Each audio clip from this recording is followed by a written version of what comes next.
હવે અન્ય મુદ્દા પર વાત કરીએ તો શું સરકારી કચેરીઓમાં ચાલી રહ્યો છે ભ્રષ્ટાચાર? શું સરકારી બાબુઓ બેફામ બન્યા છે? શું જવાબદારીમાંથી તેઓ છટકી રહ્યા છે અધિકારીઓ? આ સવાલો થઈ રહ્યા છે. આ સવાલો સર્જાવા પાછળનું કારણ છે આપની ટીવી સ્ક્રીન પરની આ ચારેય તસવીરો. આ ચાર તસવીર સરકારી કચેરીઓમાં ચાલતા ભ્રષ્ટાચારની તાસીર રજૂ કરી રહી છે.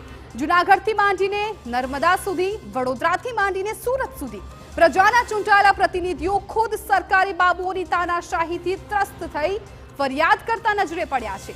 ધારાસભ્યોની આ ફરિયાદ એ વાતની ચાળી ખાય છે કે રાજ્યમાં આજે પણ અધિકારી રાજ ચાલી રહ્યું છે.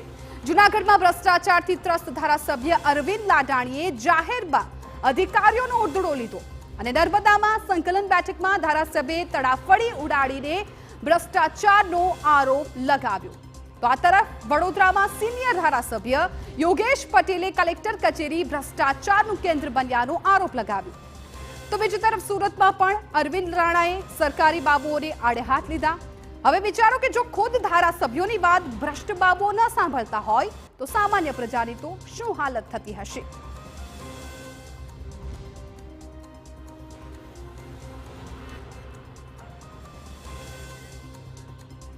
પહેલા વાત કરીએ અરવિંદ રાણાના એ આરોપો વિશે. અધિકારી રાજથી કંટાળેલા ધારાસભ્યએ બળાપો કાઢ્યો છે અને અધિકારીઓ સામે બાયો ચડાવી છે. સુરત પૂર્વના ધારાસભ્ય અરવિંદ રાણાએ ફાયર એનઓસી મુદ્દે ભાજપના ધારાસભ્ય અરવિંદ રાણાએ સંકલન બેઠકમાં સુડાના અધિકારીઓ સામે ઉભરો ઠાલવ્યો. અરવિંદ રાણાએ સીધો આરોપ લગાવ્યો કે માલ ખાય અધિકારીઓ અને માર ખાય ચૂંટાયેલા પ્રતિનિધિઓ.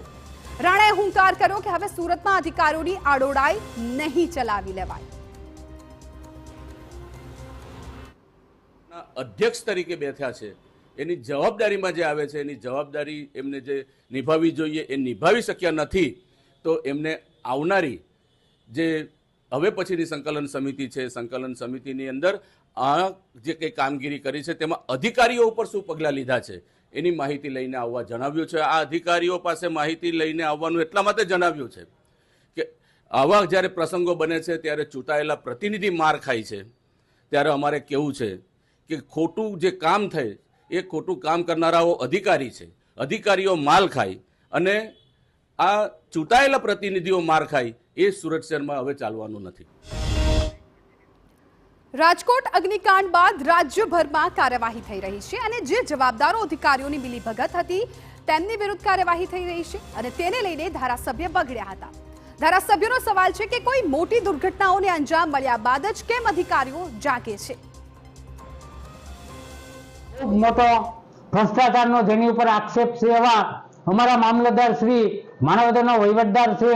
અગાઉ પણ આને જ્યારે અગાઉના ચીફ ઓફિસર હતા તેમને માણાવદરની નગરપાલિકાનો જે ભંગાર વેચેલ છે એમાં લોકમુખ એવી ચર્ચા થાય છે કે આ વહીવટદાર શ્રીએ પણ આમાંથી એક ટ્રેક્ટર લઈ લીધેલ છે અને પોતાની વાડીએ આપેલ છે એવી માણાવદરની જનતા ચર્ચાના ચકડોળે વાતો કરે છે. આ બાબત શું છે આની તપાસ પણ મેં માગેલ છે, હજી સુધી તપાસ થયેલ નથી. ફરીથી અમે તપાસ માગશું. માણાવદર નગરપાલિકાના ભંગારમાં જે મોટો ભ્રષ્ટાચાર થયો એમાં જે તે સામેલ અધિકારીઓ હોય છે એની સામે સંપૂર્ણ પગલાં પણ સરકારમાંથી લેવડાવશું. અધિકારી રાજથી ત્રસ્ત માંજલપુરના ધારાસભ્ય યોગેશ પટેલ પણ આ વખતે બગડ્યા. તેમણે તો કલેક્ટર કચેરીમાં ભ્રષ્ટાચારનો સ્ફોટક આક્ષેપ કર્યો. ધારાસભ્યનો આરોપ છે કે કલેક્ટર કચેરીમાં એને પ્રીમિયરની ફાઇલો દબાવી રાખવામાં આવે છે અને પૈસા ખાવા માટે ભ્રષ્ટાચાર કરવા કલેક્ટર કચેરીમાં ધંધા થાય છે. ફાઇલોમાં કવેરી કાઢી અધિકારીઓ છે એ પૈસા ખાવાના ધંધા કરે છે અને નાગરિકોને ખોટી રીતે હેરાન કરવામાં આવે છે. આશરે 1.5 મહિના પહેલાં મેં કાગળ પત્ર લખેલો કે આપણી પાસે કેટલી ફાઇલો નીચેથી આવી, એમાંથી કેટલી મંજૂર કરી. તો એમને જે મને જવાબ આપેલો, અહીં લગભગ 1350 જેટલી ફાઇલો આવી કલેક્ટર પાસે, એમાંથી 158 મંજૂર થઈ ને 1179 એમને નકારાત્મક કરી છે. તો યોગેશ પટેલના સૂર સાથે સાવલીના ધારાસભ્ય કેતન ઇનામદારે પણ સૂર મેલાવ્યા અને જમીનો પચાવી પાડનારા સામે કડક કાર્યવાહી નથી થતી તેવો બળાપો કાઢ્યો છે. કે કાયમ માટે નાના કામોની અંદર નાના વ્યક્તિઓને નિયમો બતાવીને ધર્મના ધક્કા ખવડાવવાનું કામ જ્યારે અધિકારીઓ કરતા હોય અને આવા મોટા મોટા સ્કેન્ડલો જ્યારે આપણી સામે આવતા હોય ને જ્યારે આ સ્કેન્ડલ આપણે જોઈએ છે કે કઈ રીતે થઈ, એમ તો નિયમની વાત છે, એમ તો કાયદાની વાત છે, તો આ બધા કામ કેવી રીતે થઈ ગયા અને નાના વ્યક્તિઓને નિયમ લાગુ પડે અને મોટા લોકોને નિયમ લાગુ ના પડે એ વસ્તુ વ્યાજબી નથી. આ અમારા સરકારની છબી બગાડવાનું કામ અધિકારીઓ કરતા હોય ત્યારે હું તો જે હમણાં જે ભૂતકાળની અંદર પણ લોકોના જીવ ગયા છે એની અંદર પણ જો અધિકારીઓએ કાળજી રાખી હોત અને આ લોકોએ જો એમનો ખોટો ઈરાદો ના રાખ્યો હોત અને સારું કામ લીગલી બધું કાયદેસરનું કર્યું હોત તો આ મોટા કાંડો પણ ના થયા હોત. હવે વિચારો કે જો ખુદ ધારાસભ્યોની વાત ભ્રષ્ટ બાબુઓ ન સાંભળતા હોય તો સામાન્ય પ્રજાની શું હાલત થતી હશે? આ સ્થિતિ જ દર્શાવે છે કે સરકારી કચેરીઓ આજે પણ ભ્રષ્ટાચારથી ખદબદી રહી છે અને સામાન્ય પ્રજાને મફતમાં મળી રહી છે હાલાકી.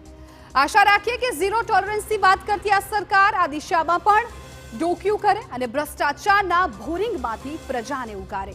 સુપર 6 માં અને સમાચારો પણ જોઈશું, પરંતુ હાલ એક નાનકડા બ્રેક માટે